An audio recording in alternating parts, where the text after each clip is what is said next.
Hey, what's going on this Wednesday? This is Frank, House of Orange Sports Channel. Tennessee basketball, 2 commits, 2 days. Slick Rick Barnes is on it. He's building a roster. He's got things going here. Make sure you hit the like. If you know anybody that has not found the content, share it out. Let them check it out. And, also if you're a returner, you have not subscribed, hit that subscribe button. It is free. It does give you notifications on any content that's released, and want to get back into the live show game, hopefully here before too long, you'll get notifications for when that happens as well. But Tennessee talked about this a couple days ago, released a video, talked about Amari Abram, and talked about this name that's come up that I could not figure out where it's come from, but there was a reason. French guard Clarence Massamba. And I looked at I'll link at the end the video where looked at some highlights of him. I just want to talk about it and talk about the roster today, though. So if you want to check out the highlights, which are pretty impressive, check that out. But he is from France. He's been playing this year. He apparently come over for a couple years and played in Florida a little bit. Played in the high school ranks. I was reading it's called The Rock. And again, I'm not familiar with the school, but again, down in Florida. But this season, he's been playing professional, been playing internationally. And the French, it's listed professional league on that. So it's for AS Monaco, and he's playing on their 21 and under team this year. His stats that he's putting up in that league this year, he's right around 10 points per game. He is shooting 45% from the field and about 34% from three-point range. Now, if you look at his highlights, he has range.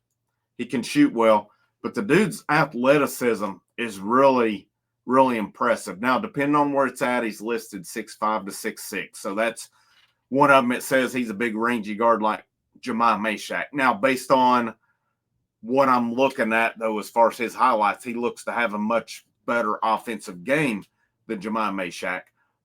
And it's said that in some of the analysis I've seen as well, like I'm looking at on X, Sam Kaiser, who is with 24/7 High School Hoop, or Kaiser, it's spelled Kayser. I apologize if I mispronounced it. He said Massamba's a 6'5" wing with high-level athleticism, which if you watch that video, you'll see that's probably a little bit of an understatement, and versatility on both ends. A switchable, tough defender who plays with a smooth pace on the offensive end. Now, the question with him is going to be how ready is he to contribute this year? Now, obviously, he said in an interview with Austin Price of allquest.com that he feels his game will translate well to the SEC. And he said we've been playing with the college lines already, so that will not be an adjustment. But looking at his size, his athleticism as well, how does that translate to it? And one of the listeners on here has brought up the name Quentin Debonje from a few years ago. And if I'm not mistaken, he was a French guy. Looked like he had some talent. All right. He chose not to stick around. He transferred, never heard from him again. And but it was a guy when we saw him, it was like, this might be a sleeper pickup. And of course, Tennessee has had some success internationally with Yves Pons, with Santiago Vescovi, with Euros Plavsic as well. I mean, they got use out of all those guys. Let's put it that way. So Rick Barnes is back in the international market. So Massamba makes the 12th man on the roster right now. That's going to leave him with one spot left, and which we'll talk about here in a minute. But I'm curious to see how quickly, if this is going to be a case, does he contribute this year a lot, or is this a develop and down the line with it? One thing I'll say, and I've talked about this the other night when I talked about it, I would venture to say right now that outside of the United States, basketball in France is probably, I've got to put them, and maybe I'm wrong on this, but it seems to me like France is your second best country for basketball in the world right now. That's just based on they've had the last 2 number 1 picks in the NBA draft. They've had numerous prospects drafted here in the last couple years, last numerous years as well.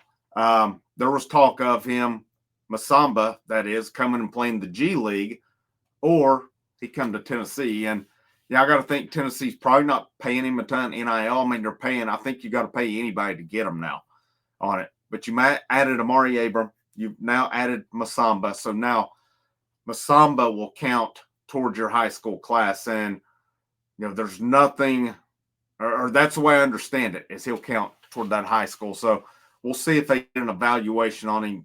Most of the sites have not evaluated him yet. Now that he's committed to Tennessee, I would imagine you'll see that. And I've seen it out there as well that Bill Self in Kansas was after him pretty heavily too. So Rick Barnes, Mike Wilson of the Knoxville News also said it took 3 calls.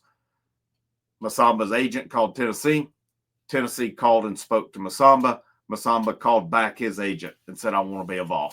So that's pretty cool. And he definitely talked a lot about Justin Gainey and how that was his lead recruiter in this. He talked about how he liked Rick Barnes as well. So I like the athleticism. I like the shot that he brings to the table. My question is how quickly will he be able to contribute? And, there's a few like that, but you look at it, Tennessee went into last season after it was all said and done with 9 scholarship guys. This year, you've got 12, and you've got that 1 spot left. So let's talk about that one now, because my projected starting lineup, I'm going to say, and I could be wrong on this, I'm thinking it's going to be Jacoby Gillespie at point. I think that one's easy.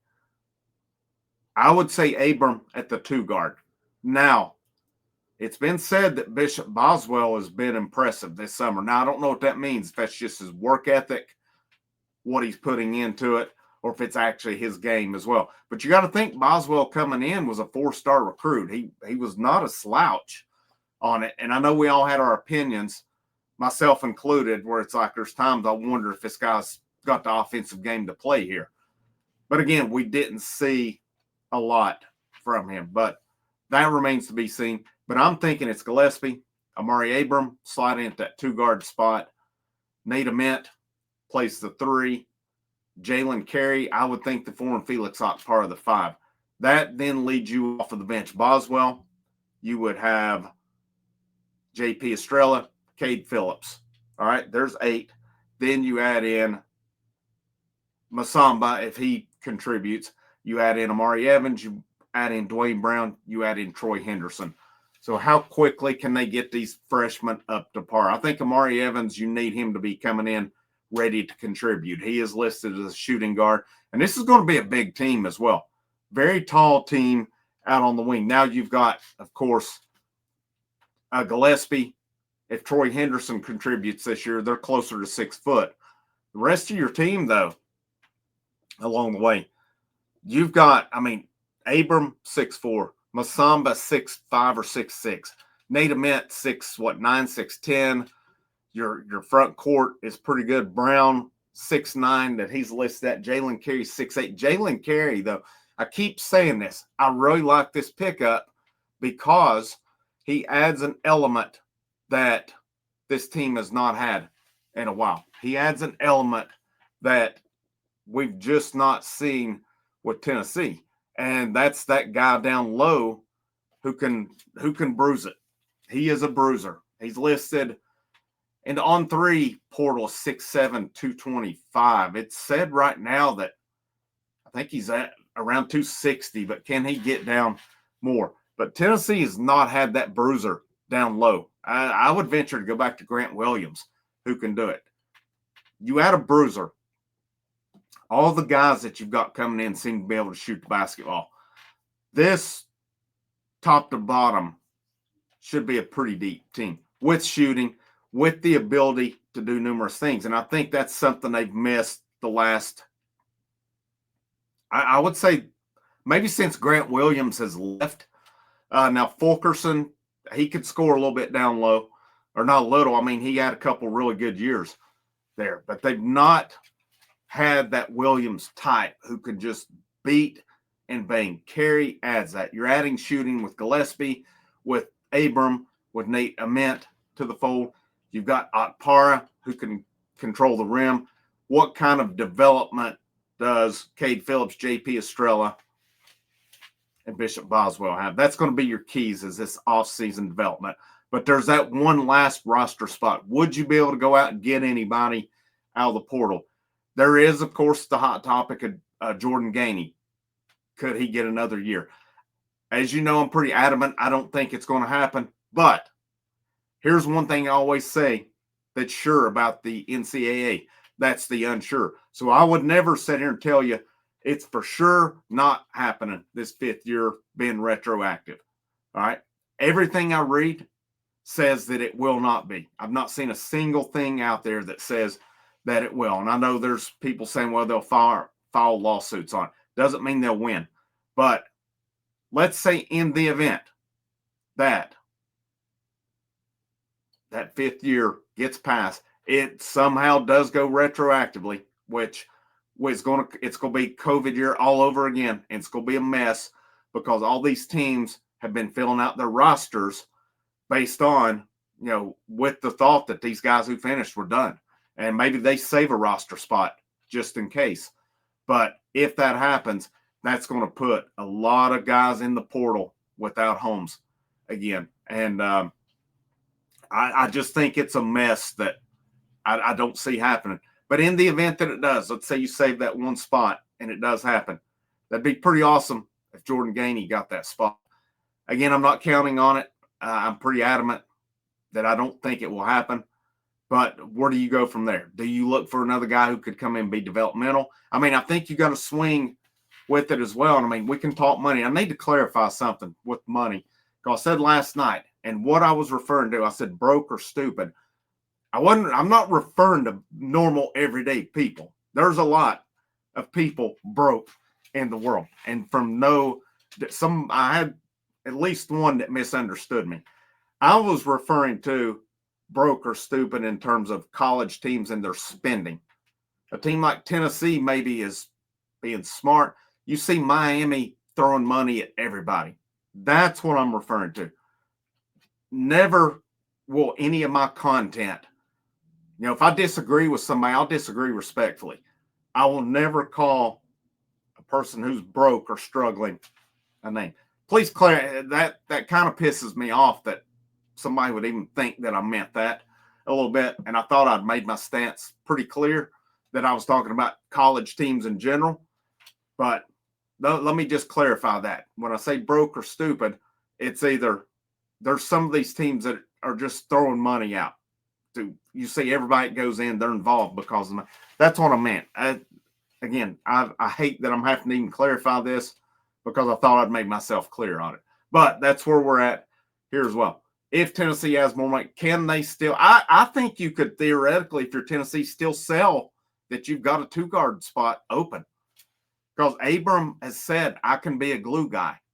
So he could be a guy that gives you minutes off the bench. We'll see. I mean, if there's something they know in this fifth year thing, maybe they hold it for Gainey. Or is there a guy who's out here in the portal that you think could come in and be that two-guard? I think it bears what I think it's really interesting because I don't think it's as clear as that spot's taken. I think somebody, if you find the right guy, could still get them in on that because there are numerous guys, I think, coming in that are going to be developmental guys that are these freshmen coming in. I'm thinking off the top of my head, at least two, if not three of them may take some time, but we'll see on that. Make sure you hit the like, the share, hit that subscribe button. It is free on it. Check out the links in the description, channel memberships, channel Patreon, or if you want to say thanks, bottom right-hand corner, super thanks. Always greatly appreciated. Go to help the channel. But this is Frank, House of Orange. Have a great evening. And last but not least, go Vols.